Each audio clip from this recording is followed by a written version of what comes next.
Welcome back to year number 11, Cascade Valley off-season time, and we got a couple of awards and records we got to talk about. Now, first things first, Warren Fullwood, the school record for most passing yards in the season, breaking what John McConnell had. You'd love to see it. And then Warren Fullwood, again, 37 passing touchdowns, breaking what John McConnell said with 35. And the man was injured a little bit this season, so he might have broken 40. Now, a little bit of a shocker. We absolutely torched Alabama so bad that Nick Saban has retired from coaching at 78. You'd love to see it. What's also super interesting is that Spence Nowinski, our current defensive coordinator, is actually really high up for a top candidate for Alabama. So that would be kind of crazy if you left us. All right, now obviously Coach Mervin McMervin signed an extension. He's here forever, okay? This is his university. He founded it. He made it. He set all the records. He is what he is. We did get a brand new defensive coordinator, John Rosinski, because Spence Nowinski left us for a different job. And then we're also going to see a new offensive coordinator because Nick Sheridan is going to come in when we had Maringer first. And so we have C- prestige for both of these guys. I am really a little scared about that. So things are about to get real spicy here in the offseason. We have a ton of guys declaring for the NFL draft and some guys transferring right now. If we look at this really quickly, Mark Wood declaring left tackle. Jalen Clark, I'm really sad if this guy leaves, declaring second round. Kendall Owens, second round. Chris Wade, fourth round. Aiden Bailey, our kicker, fifth round. Saunders, fifth round. We have Will Scott, a freshman, transferring for playtime. If we go ahead and look at his stuff really quickly, 93 speed, acceleration is not so great. 84 man coverage, 82 zone coverage, solid press. Jaquez Ness is also transferring for playing time, which is kind of wild to me because I'm pretty sure we have a couple of corners that are no, we don't. Okay, so maybe he has a point. I feel like Jaquez Ness is the guy that we definitely need to get back. The sophomore, he played a lot for us. He only had 24 tackles, but he played a lot, I feel like. All right, so our chance to persuade this guy is super low. We'll say we'll play in more than 9 games. Yeah, he's about here. Okay, so we lost a very good corner. I mean, the same thing's got to be for Will Scott. We're trying to persuade this guy playing more than 9 games. I think it's best for me to move on. I hate you. Jalen Clark is really the guy that I would love to see come back. I think if we tell him to come back, we guarantee that he'll be a round 1 draft pick. I mean, he's medium for all these. If he's medium for, I'm gonna say you won't regret getting your college degree, buddy. Yes, he's coming back. All right, Chris Wade losing a right tackle. I'm saying the same thing. Come back, get your college degree. I can't make up my mind. No. Oh God, we need to give him something else. Okay, hold on. So he's a 4th rounder. I guess a 3rd round. He's probably gonna be good.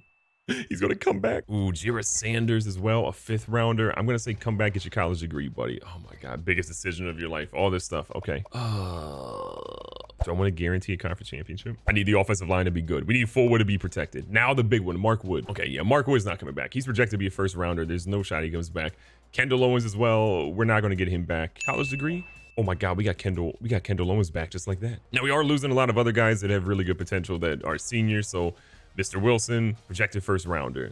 Sean Anderson, 2nd rounder. James Jackson, 3rd rounder. 3rd rounder for Demel Hill, even though he may be frustrated half the time. Corey Brown, 4th rounder. 4th rounder for Jaquez Simmons. We're going to see Jacob Coleman be a 5th rounder. We're going to see Pat Hill be a 5th rounder potentially. Roy Ray. I mean, look at all these guys. Now they're saying Kendrick won't be drafted and Shane Walker, who didn't really play a ton. But for the most part, like, I feel really good about the guys we ultimately had and their potential to go on and be something great. Aiden Bailey, as much as I would love to have him come back, I'm pretty sure we have a kicker coming back, so I don't really need him right now. All right, from a draft result standpoint, we see oh my God, we had 4 1st rounders. We see Matt Wilson, Mark Wood, Demel Hill, and Sean Anderson all go in the 1st round. That is a record for Cascade Valley. James Jackson, Corey Brown, Pat Hill all go in the 2nd round. Aiden Bailey in the 4th, Jaquez Simmons in the 4th as well. Excuse me, that is Jaquez Simmons, my bad. I was thinking of a different player. Roy Ray goes in the 4th round. We're going to see Jacob Coleman in the 5th. And then Will Hayes, the steal of the NFL draft, in my opinion, goes in the 7th round. Whoever got that dude is going to be happy. He is a playmaker. Now, from a transfer request, we got nothing, which blows my mind. Now, remember, we have 3 guys that ultimately haven't signed at this point. Devion Gurley, we were really close on, and then South Carolina pushed their way back in. Jaron Poe, again, super close on, just hasn't really pulled the trigger. Brandon Lopez, we have 15,000 points. I think Brandon Lopez is basically going to get, I'm going to give him like 1,000. I'm going to give him like 750. I can't imagine people want to really go heavy for him. Devion Gurley, we're going to max is a ton. We're going to put so much into him because I need to get him. And then Jaron Poe, we're going to put a good amount. I'm going to put like 5,000 in Jaron Poe. Okay, I changed my mind. I'm going to put 10,550 into Devion Gurley. I'm changing my mind again. This is out. I'm really nervous about not getting Devion Gurley despite putting all these points into him. I'm going to get 500 for Brandon Lopez. If we don't get him, it's not the end of the world. I'm going to put 10,000.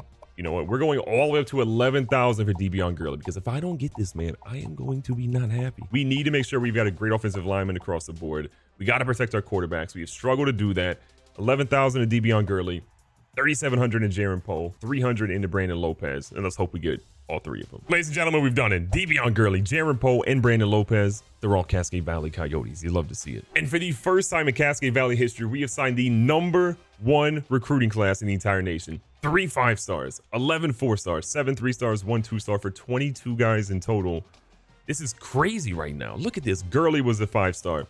Wilson was a 5-star. Jaron Poe was a 5-star. We found so many major players. I cannot believe we got them all. I'm so hyped for this recruiting class. It is stacked from top to bottom. All right, this is kind of a first for us. We only have one athlete that we signed this year, which is, again, crazy. We have Jason Vaughns, who's a 75 overall guy as an athlete.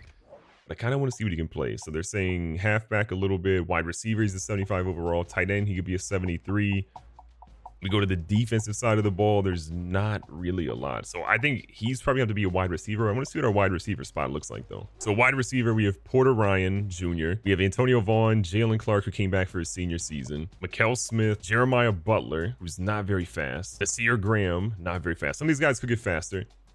Michael Isaacs, though, who's at 95 speed and will probably be doing extremely well. And then Chris Mack, who has just been in this team forever. He's fast, but he just doesn't really get any playing time. I think we might put Jason Vaughns at wide receiver, unless our tight end position is desperate. No, we're fine there as well. We've got really good tight ends. So we're going to put Jason Vaughns as a wide receiver. We're going to be good at running back as well. We're going to add him to the depth of the wide receiver spot, and then he's ultimately going to get redshirted. Now, training results are getting pretty crazy. Warren Forward is now a 99 overall. We're seeing him just be the player we thought he was going to be. Hopefully we get a healthy season for him. That's the biggest thing. Armani Fernie goes up +7 to be a 99 overall, but let's check the rest of the squad. McDonald and Williams, all these guys are balling out. We have 3 quarterbacks over 96 overall. None of these guys are transferring. That is wild to me. At quarterback, excuse me, at halfback, we're going to have Juice Dawson going up to an 86, or Derek Johnson going up to an 80 with a +5. 91 speed for him. Juice Dawson still pretty slow, only an 88 speed. At fullback, Burris having a great senior season potentially, 82 overall with a +5. At wide receiver, Jalen Clark goes up +5 to be our #1 wide receiver. You'd love to see him come back and showcase that. +1 for Porter Ryan. Didn't really have a great offseason. Antonio Vaughn goes up +3 for his redshirt sophomore year. Mikael Smith +1. Butler's going to go up +3. 84 speed, though, might keep him off of this team, though, even though he's a redshirt freshman. Then we're going to see Chris Mack go up to an 82 with a +6. 96 speed now. And then Nasir Graham didn't really do much this offseason. Again, Fernie, 99 overall now. We see Marquette Renee go up +2. At left tackle, +4 for Prater. Phelps didn't really help himself out at all, though. Might be off the team. We'll see. Left guard, Savage goes up +5 to 86. At center, +2, +3, and +3 here. Again, building that offensive line strongly. Right guard, +5 for Baker, +2 for Wilson. Right tackle, +5 for Chris Wade. Sanders goes up +4. We're going to see Neely go up +4. Brooks goes up +2. This is huge for how this team is developing. Left end, Kendall Owens is now a +5. We're seeing +4 for Pollard. +3 and +5 here on the right hand side for Odiari and Durant. Defensive tackle, we got 2 guys going up +5 in Amir Carson and Marcel Wakefield, with Wilkins going up +3 as well. Outside linebacker on the left side, Jonas Shackelford, the dude who was, again, a safety, now comes up being one of the strongest guys for us. 85 overall for him. George Fry +1. We're going to see +4 for Keshawn Anderson. And then Demetrius Williams kind of just playing himself off the team. Middle linebacker Christoph Houston, nearly a 90 overall now, sitting in an 89. Sam Dees, all the promise in the world, an All-American, all these things, but he stole the job from Christoph Houston, and now he might lose the job to Christoph Houston. And he's also sitting there with Donnell Gamblin, who's saying, maybe I should be the guy second in charge there. At the corner spot, one of the most important positions on our team, we see Kendall Johnson and Desmond Simmons and Rodriguez Gibson all go up +5. So we have 3 corners over 90 now. We have Shelby going up +4. DJ Byers just hasn't really turned into the guy we thought he was going to be when he came in here as a freshman a couple of seasons ago, going -2. And then Chancellor Allen going up +4, equaling Byers. Again, Byers is a guy, all the potential, but could be playing himself off the team. At free safety, Mangiero goes up +2. We're going to see Miles Smith go up +4. At strong safety, Michael Lanier up +2 to 91. We're going to see Kenneth Clark go up to an 82 with a +5, and Kendra going up to a +3. And a kicker, again, nobody returning, with Shepard going up +8, the highest overall jump versus our punter. You ain't gonna be doing much punting this season. All right, for our team, we only have to actually cut 6 players to be under what we basically need to. There are so many tough options here. As I'm trying to look at the quarterback spot, Fullwood's probably gone this season or after this season. McDonald is definitely gone after this season. Williams, Thornhill's going to be the guy of the future for us. I'm really excited by him. He's going to get redshirted this year. Barring somebody else coming in, Thornhill's probably the #1 guy. I think we're going to probably cut Ben Williams. At halfback, a lot of guys potentially here. Justice Woods. I don't really know why I recruited this guy, but we're going to be seeing you, buddy. You ain't really going to make... Do I cut? It's Juice Dawson. I mean, this is tough. Actually, I think we're going to get Juice Dawson up out here. We saw what Juice Dawson potentially had, but I don't really think he's that guy. He doesn't have enough speed. Roderick Johnson and Tyrell Brown. It's between those two guys to be the starting running back, but I think Tyrell Brown might have the edge here. Juice Dawson, this is a tough one, but we'll be seeing you. I don't really want to give up on a receiver a ton. Jeremiah Butler, 6'4", not super fast, but he's an 85 overall as a redshirt freshman. We're going to give him an opportunity this season, see what he can ultimately do. Two guys down here that are pretty fast. I don't really want to give up on either one of them, but Nasir Graham didn't really help himself at all this season. Didn't really train, didn't really improve. So I think Nasir Graham is the one guy at wide receiver that's going to get cut. I'm looking at our left tackle spot. We have Gurley there at 85. We have Phelps there as a redshirt freshman at a 69. You're just not going to be starting, so we got to get rid of you. We have a lot of people at center. We have 2 freshmen chilling right here. We have a redshirt freshman in John Chapman. I think Chapman is going to be the guy that doesn't make the cut. At right tackle, we are stupid stacked. We have 2 guys that are over 90 overall. We have Neely there as an 88. We have a freshman at 81. We have a redshirt freshman at a 79. I think Keshawn Brooks is probably going to lose out on this. We've got some other guys that are going to have more eligibility. There's some potential there with Kenneth Ross. I'm going to say that Brooks is ultimately going to lose out. And with that, we pretty much hit everything we need to. The rest of our guys are going to be here. We are stacked at defensive tackle. I think I'm in a good spot. We have our 70 people on our roster, and we're going to ride out with it. All right, one of the toughest things we have to do is redshirt players. So all 3 of our quarterbacks, I could redshirt Patrick McDonald. We're not. Mac Thornhill, we're going to go ahead and redshirt because, again, he's not going to play with Warren Fullwood and company in front of him. We're also going to redshirt Justice Woods because he's not going to play this season, but there's potential that maybe he can play at some point later on. At wide receiver, I think we have to do both Michael Isaacs, even though I don't want to because he's dumb fast, and Jason Vaughns. Mikael Smith, again, we're going to keep letting him eat. At tight end, I think, man, McBride is so talented. I think I have to let Marquette Renee just kind of, I'm gonna redshirt him and to see what happens because next year he might come back. So we're gonna do that even though he's a junior. Everyone else here I think is gonna be fine. Hairston, I'll redshirt him because we have a lot of offensive linemen that can slot into that spot. J.R. Turner and Church, both redshirted. Wilson, redshirting him. Look at all these guys. Yeah, we have 3 right tackles that are all really good that are probably going to play in some capacity. Gunter's going to get redshirted. Kendall Owens is fine. These guys are fine. Lopez is definitely getting redshirted. Kirkendall. Dude, Jaron Posen, 89 overall. I got to redshirt him because we're going to lose Carson after this season, and then he'll be able to play. Outside linebacker on the left side, Heinrich has to get redshirted. Those 2 guys are fine. Middle linebacker, Chapman, yeah, you have no shot of playing right now, maybe ever. We'll see what happens with you. Williams is going to be fine here. Morgan Williams, excited to watch him play pretty much day 1. At corner, we have to redshirt D'Angelo Ward. Man, Byers is just one of those dudes that, like, I don't want to redshirt him, but he's so... We got 1, 2, 3, 4, 5 guys in front of him, and then this guy can play. I'm going to redshirt Byers because I'm pissed off at how he played this season, or this past all season where he didn't train at all. So we're going to redshirt him. Adesanya, I want to start him, but he's not ready. He's also the slowest of the free safeties we have, so we're going to redshirt him for a season. Lanier's going to be starting, kicker, punter, all those guys are good. So I feel pretty good about our decisions here. Now, our schedule for this upcoming season is going to be a wild one. We're coming out of the season, preseason ranked #2 overall, which is okay, but we should be #1, in my opinion. We open up week #2 with Boise State at Boise State. We then play at Illinois. We come back home and play #5 Notre Dame at home. We then go #6. Week #6, we go to Indiana, comes to our place. Iowa comes to us, #13. #7, Oklahoma, we play them at home. We go to USC, #3. We then play Purdue because they're the spoiler makers for us. We play at UCLA, at #24, Nebraska, at home against Minnesota and Wisconsin to wrap up the season.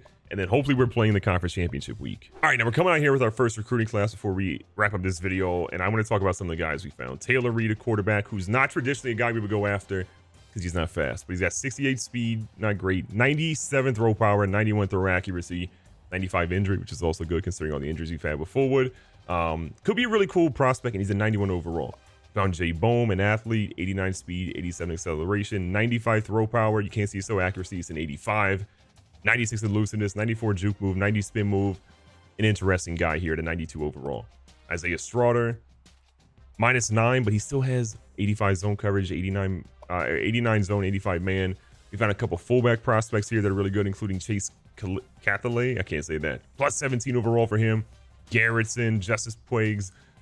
Again, we're finding talent across the board here. Some guys that fill in some spots, some underrated receiver talents here, like Carnell Killens, with probably the best name we found. 92 route running for him, 79 catching coming in as a freshman with 93 speed would be great. Demetrius Thompson could be a running back prospect here. 92 juke, 93 elusiveness, 91 speed, 90 acceleration. KJ Jones, great speed, seems like kind of a gem as well for him. Great ball carrier vision. Demetrius had a 75. This guy has an 87. Cameron Evans, another guy, kind of a gem here with some great speed. Shannon Hicks, a kind of underrated guy, 95 speed, 95 route running, 94 speed, but his catching's kind of trash. But his catching traffic is an 81. So there's some guys I'm willing to take a gamble on. We also did sign Claude Roll, who's going to be a strong safety, 78 overall. He's got really good tackle. He's got some opportunities here to maybe make some plays for us, but he's probably a guy that's going to be redshirted from day one. But he was an instant commit, a 4-star. We'll take that. So many things we got to ultimately do with this team, but I like where we're positioned. Our first game will be at Boise State, and it's going to be an absolute doozy. Get ready, because Cascade Valley is trying to defend the throne. Be safe, be smart, tell somebody you love them. Catch you guys on the next one.